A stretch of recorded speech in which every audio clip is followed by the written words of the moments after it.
महाभारत का एक प्रसंग है भीमसेन और जरासंध का द्वंद्व युद्ध। जब भीमसेन जरासंध से युद्ध करते करते हार गए, तब एक दिन वे कृष्ण भगवान के पास पहुँचे और कहने लगे, हे केशव, यदि मैं कल जरासंध से युद्ध करूँगा तो अवश्य ही मारा जाऊँगा, क्योंकि अब मैं युद्ध करते करते हार गया हूँ। कृष्ण भगवान बोले, हे भीम दादा, कल आप युद्ध करते हुए मेरी तरफ भी देखते रहना। तब भीमसेन ने ऐसा ही किया।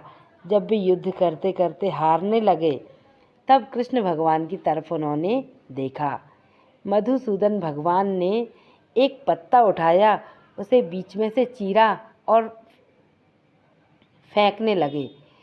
यह देखते ही भीमसेन तुरंत समझ गए और उन्होंने जरासंध को भी बीच में से चीरकर फेंक दिया। परंतु कुछ देर बाद जरासंध पुनः उठकर जुड़ गया और युद्ध करने लगा। तब भीमसेन ने दोबारा कृष्ण भगवान की तरफ देखा।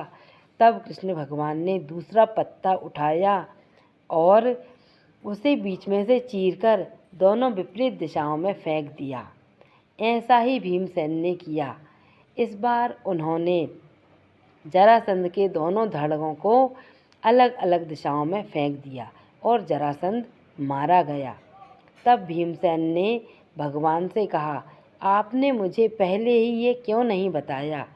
तब कृष्ण भगवान मुस्कुराकर बोले, भीम दादा, मैं तो आपको पहले ही बताना चाहता था, परंतु आपने मेरी पूरी बात को समझे बिना ही उस पर प्रतिक्रिया शुरू कर दी थी।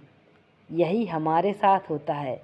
हम अपने जीवन में प्रयास करते करते जब थक जाते हैं, तब भगवान की तरफ मुड़ते हैं, परंतु जो भगवान कहना चाहते हैं वो पूरा सुने बिना ही, वो पूरा समझे बिना ही हम अपनी प्रतिक्रिया पुनः शुरू कर देते हैं। यदि हम भगवान का पूरा आशय समझ लें तो हमें कभी भी हार का सामना नहीं करना पड़ेगा, क्योंकि भगवान हमेशा हमारे साथ रहते हैं और वे हमेशा ही हमारा मार्गदर्शन करते रहते हैं।